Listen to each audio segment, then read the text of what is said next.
ஆராதிக்கிற பிள்ளைகளுக்கும் ஆண்டவருடைய வார்த்தையை தியானிக்கிற பிள்ளைகளுக்கும் உள்ள வித்தியாசம் என்னன்னு கேட்டீங்கன்னா, இயேசுநாதருக்கு நம்ம பத்தி தெரியும்.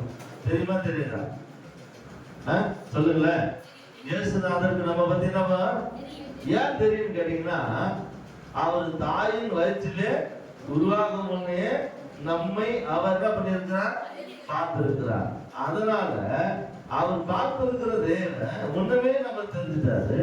ஆனா நமக்கு அவருடைய வார்த்தையை கேட்டதுனால, அவருடைய வார்த்தையை தியானித்ததுனால அவர் யாரும் நமக்கு தெரியும். அல்லேலூயா. இதுதான் முக்கியமான காரியம். இங்க நீ என்னதான் கத்தி பேசினாலும், என்னதான் உலகத்து மனுஷனுங்களுக்கும் உலக காரியங்களுக்கும் எனக்கு தெரியும்னு சொன்னாலும் தெரியாது. அதே நீங்க பாத்தீங்கன்னா, ஒரு நல்ல கோடி கோடியா பணம் வச்சுக்கிறீங்க, நல்ல ஒரு பெரிய லெவல்ல இருக்கிறீங்கன்னா, அவர் உங்களை தேடி வருவார். இல்ல, அவர் உங்களை தேடி வருவார். ஏன்னா அவங்கள்ட்ட கோடிக்கிற சொத்துக்குது, உங்களுக்கு பெரிய வசதியா இருக்கு, 50 கார் இருக்குது, 100 கார் இருக்குது அப்படின்னா யார் தேடி வருவாரு? உலக மனுஷன் உன்னை தேடி வருவாரு. அந்த இயேசுநாதர் கிட்ட உங்கள்கிட்ட பணம் இருந்தாலும் சரி, பணம் இல்லைன்னாலும் சரி, நீ வாழ்ந்தாலும் சரி, சுகவீனமா இருந்தாலும் சரி, எந்த சூழ்நிலை இருந்தாலும் என்ன பண்ணுவார்? அவர் உன்னை தேடி வருவார். இதுதாங்க உலகத்துக்கும் தேவனுக்குள்ள வித்தியாசம். ஆண்டவராக இயேசு கிறிஸ்து நம்மை தேடி வருகிறவர். உலகத்து மனுஷன் நம்ம தேடி வர மாட்டான். அல்லேலூயா. எந்த சூழ்நிலை நம்ம தேடி வரணும். ஆனா இதே நம்ம ஒரு நல்ல நிலைமையில நம்மளை தேடி வருவான். ஆனா நாம எந்த சூழ்நிலை கெட்டு போயிருந்தா நம்ம தேடி வர மாட்டான். இயேசுநாதர் கெட்டு இருந்தாலும் வருவாரு, நல்லா இருந்தாலும் வருவாரு. அவர் எந்த சூழ்நிலை இருந்தாலும் இயேசு என்ன பண்ணுவாருங்க? நம்ம தேடி வருவார். அல்லேலூயா. அவர் நம்ம தேடி வருகிற தேவன். உலகத்துல நம்மை தேடி வருகிற தேவன் இயேசுநாதர் தான். அதுக்கு ஒரு பாட்டு ஒண்ணு. என்ன பாட்டு? என்ன தேடி இயேசு வந்தாரு. அவர் என்ன தேடி இயேசு வந்தார். எதுக்காக வந்தார் தெரியுமா? என் சாபத்தை மாத்த, என் தரித்திரத்தை மாத்த, என்னுடைய வறுமையை மாத்த, என்னுடைய எல்லா சூழ்நிலையை மாற்றுவதற்காக இயேசு நம்மை தேடி வந்தார். அல்லேலூயா. அப்ப நம்மை தேடி வந்த தேவனாகிய கர்த்தர் இன்றைக்கு இந்த காலங்களில நம்மோடு கூட இருக்கிறார். நம்மை நடத்துகிற, நம்மை காக்கிற, நம்மை நேசிக்கிற தெய்வம் நம்ம தேடி வந்திருக்கிறார். அதுதான் சொல்றாரு, அவர் என்னை அறிந்திருக்கிறார். அல்லேலூயா. தேவன் என்ன பண்ணிருக்கிறாங்க? அறிந்திருக்கிறார். அவர் என்னை அறிந்திருக்கிறபடினால இந்த வார்த்தை சொல்லுகிறது, நான் அவரை தேடுகிறதுனால, அவர் நோக்கி கூப்பிடுகிறதுனால, அவர் என் சத்தத்துக்கு என்ன பண்றார்? செவி கொடுக்கிறார். செவி கொடுக்கிறது மாத்திரமல்ல, வேதம் சொல்லுகிறது, சங்கீதத்தின் புத்தகம் 91:14 வசனத்தை பாருங்க. சங்கீதம் 91:14. அவர் என்னிடத்தில் வாஞ்சியாய் இருக்கிறபடியால் அவனை விடுவிப்பேன். என் நாமத்தை அவன் அறிந்திருக்கிறபடியால் அவனை உயர்ந்த அடைக்கலத்திலே வைப்பேன். நல்ல கவனிங்க. கர்த்தர் என்னை அறிந்திருக்கிறார். என் தேவன் என்னை அறிந்திருக்கிறபடியினால அவர் என்னை எங்க கொண்டு வைப்பாரு? உயர்ந்த அடைக்கலத்துல வைப்பார். ஏன்னா அவர் சத்தத்தை கேட்டிருக்கிறார். என்னுடைய சத்தத்தை அவரு கேட்டிருக்கிறார். கேட்டபடினால என்னை ஒரு நாளும் கீழே போக விடவே மாட்டார். நான் விழுவதையும் விழ தள்ளுகிறதையும் தேவன் அனுமதிக்க மாட்டார். அல்லேலூயா. நான் விழுவதையும் விழ தள்ளுவதையும் தேவன் ஒரு நாள் என்ன பண்ண மாட்டாரு? அனுமதிக்க மாட்டார். ஏன்னா அவர் தாங்குகிற தேவன் அவர். அல்லேலூயா. தப்புவிக்கிற தேவன் அவர். நம்மை பாதுகாக்கிற தேவன் அவர். நம்முடைய வாழ்க்கையில தேவன் பாதுகாப்பை தருகிற, தப்புவிக்கிற, அவர் உதவி செய்கிற தேவன் அவர். அவருக்கு உதவி செய்வது என்னவா இருக்குதுங்க? லேசான காரியம். தேவனுக்கு உதவி செய்வது ரொம்ப லேசான காரியம். ஏன்னா அவர் உதவி செய்யும்படியாகவே இந்த உலகத்துல வந்தார். தன்னைத்தானே உலகத்துல மனுஷனாய் வந்தது நோக்கம் என்னன்னு கேட்டீங்கன்னா, மனுஷனை வாழ வைக்கும்படியா. இந்த உலகம் என்ன செய்கிறது? பொல்லாங்குக்குள்ள இருக்கிறது. இந்த பொல்லாங்குக்குள்ள உலகத்துல தேவன் நம்மை நிஜமான தெய்வம் நிஜமாய் வாழ கொண்டு வந்திருக்கிறார். அல்லேலூயா. பொல்லாத உலகத்துல, இந்த பொல்லாத மனுஷர்கள் உலகத்துல, இந்த பொல்லாத ஜனங்களுடைய வாழ்க்கையில தேவன் உங்களையும் என்னையும் வாழ வைத்திருக்கிறார் என்று சொன்னால், எதற்கு என்று சொன்னால், நாம் இம்மைக்குரியவர்கள் அல்ல, நாம் பரலோகத்துக்குரிய தேவனை ஆராதிக்கிறோம். இம்மைக்குரிய ஒரு நாள் இந்த உலகத்துல இம்மைக்குரிய வாழ்க்கைக்காக வாழ்வோம். ஆனால் வேதம் சொல்லுகிறது, நாம் எல்லா மனிதரை காட்டில் எப்படி இருக்குமா?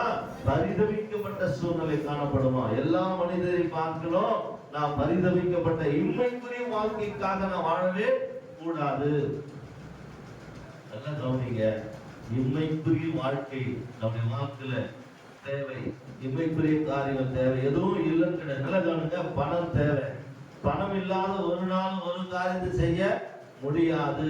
ஆனா வேதம் சொல்லுகிறது பணம் தேவை, ஆனா ஆசை தேவையில்லை. அல்லேலூயா. பணம் தேவை, பண ஆசை தேவையில்லை. பண ஆசை மனிதனை அழிவுக்குள்ள கொண்டு போகும். பண ஆசை மனிதனை நரகத்துக்குள்ள கொண்டு போகும். பண ஆசை மனிதனுடைய வாழ்க்கையில என்ன செய்ய தெரியுமா? அசிங்கத்தை கொண்டு வரும். இன்னைக்கு அநேக ஜனங்க பணத்தால எத்தனையோ பேர் ஜெயிலில் இருக்கிறாங்க. பணத்தால எத்தனையோ பேர் நடு ரோட்ல நிக்கிறாங்க பணத்தால. ஆனா பணம் இல்லாதது எத்தனையோ பேர் இன்னைக்கு பணமே இல்லை. அந்த ஆண்டவர் நம்பி உலகத்துல வாழ்க்கையில உண்மையா இருந்த மனிதர்கள் இன்னைக்கு உயர்த்தப்பட்டிருக்கிறார்கள். அல்லேலூயா. இன்னைக்கு நீங்களும் நானும் உயர்த்தப்பட வேண்டுமானால் கர்த்தருடைய சமூகத்துல இன்றைக்கு நான் ஒரு தீர்மானம் பண்ணும். ஆண்டுடைய சமூகத்துல ஆண்டுடைய வார்த்தை கேட்கிறது மாத்திரமல்ல, அதுக்கு முன்பதாக நம்முடைய தேவனுடைய வார்த்தை சொல்கிறது, அவர் என்ன பண்ணியிருக்கிறாருங்க? அருந்திருக்கிறார். எதனால என்ன அருந்திருக்கிறாரு? அவரை நம்புகிறதுனால் என்னை அவர் என்ன பண்ணிருக்கிறார்? அருந்திருக்கிறார். ஆனா முன்னமே அருந்திருக்கிறார். தாய் வயதில் உருவாக்கி அவர் அருந்திருக்கிறார். ஆனாலும் கூட வார்த்தை சொல்லுகிறது அவர் அருந்திருக்கிறதுனால மாத்திரமல்ல, வேதம் சொல்லுகிறது. இந்த வசனத்தை தங்கியிருந்த வார்த்தையில இந்த 91:15 அவர் என்னை நோக்கி கூப்பிடுவார், அவன் என்னை நோக்கி கூப்பிடுவான், நான் அவனுக்கு மறு உத்தரவு அருளி செய்வேன். ஆபத்தில் நானே அவனோடு இருந்து அவனை தப்புவித்து அவனை கனப்படுத்துவேன். நல்லா கவனிங்க, அவர் உன்னை அறிந்திருக்கிறதுனால, நல்லா கவனிங்க, அவர் உன்னை அறிந்திருக்கிறதுனால முதல் நாள் என்ன பண்றாருங்க? விடுவிக்கிறாரு. இரண்டாவது என்ன பண்றாரு தெரியுமா? அவனை உயிர கொண்டு வைக்கிறாரு. அல்லேலூயா. உன்னை உயிர கொண்டு வைக்கிறாரு. அவர் உன்னை அறிந்திருக்கிறதுனால, நம்மை தேவன் அறிந்திருக்கிறதுனால அவர் நம்மை உயிர கொண்டு வைக்கிறாரா. அதுக்கப்புறம் இதுல பாத்தீங்கன்னா வேதம் சொல்லுகிறது, அவர் நம்மை அறிந்திருக்கிறபடினால அவர் என்ன செய்கிறாரா? என்னுடைய ஜெபத்தை கேட்டிருக்கிறார். அல்லேலூயா. என் ஜெபத்தை என்ன பண்றாங்க? கேட்கிறார். இந்த உலக மனுஷன் கேட்கல, உலகத்துல இருக்கிற சம்பவங்கள் கேட்கல, ஆனால் கர்த்தர் கேட்கிறது. அல்லேலூயா.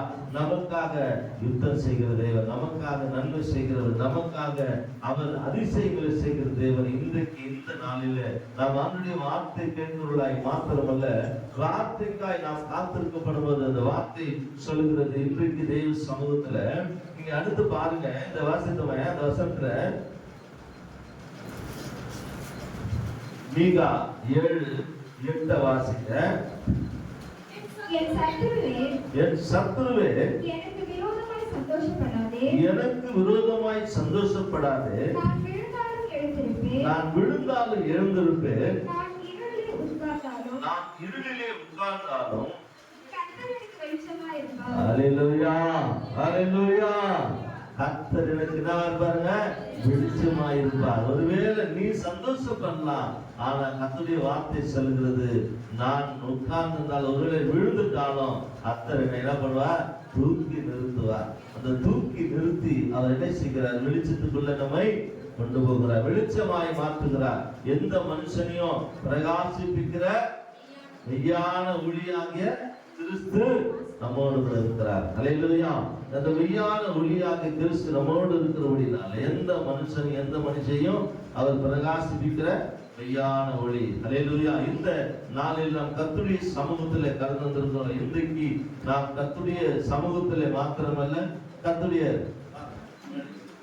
நாம் கர்த்தருடைய சமூகத்துல வந்திருக்கிறோம். இன்றைக்கு தேவ சமூகத்துல கர்த்தர் நம்முடைய ஜெபத்தை கேட்கிறவர். அல்லேலூயா, அல்லேலூயா, அல்லேலூயா. கர்த்தர் நம்முடைய ஜெபத்தை கேட்கிறவர். உலகத்துல இந்த மனுஷனை பிரகாசிப்பிக்கிற மெய்யான ஒளியாகிய கிறிஸ்து இயேசு நமக்குள்ள இருக்கிறார். அல்லேலூயா. நம்மோடு கூட இருக்கிறபடினால இன்றைக்கு நாம் தேவனை என்ன பண்ணி கொண்டிருக்கிறோம்? ஆராதனை செய்ய. உலகம் அறியாத இருக்கலாம், உலகத்து மனுஷர்கள் அறியாத இருக்கலாம், அந்த தேவன் நம்ம அறிந்திருக்கிறார். அல்லேலூயா. எப்படி அறிந்திருக்கிறார்? இக்கட்ட நேரத்துல கர்த்தர் நமக்கு அரணான கோட்டையா இருக்கிறார். கர்த்தர் நமக்கு அரணான கோட்டையா இருக்கிற தேவனாகி கர்த்தருடைய வாக்குத்தத்த வசனங்களை இன்றைக்கு கர்த்தர் தியானிக்க முடிய கர்த்தர் உதவி செய்தார். அதற்கான தேவனுக்கு நன்றி செலுத்துகிறேன். அல்லேலூயா, அல்லேலூயா. இப்பொழுது தேவனுடைய வார்த்தை கேட்க இருக்கிறோம். அதுக்கு முன்பதாக டாக்டர் வந்துருவாங்க. கர்த்தர் நல்லவர்.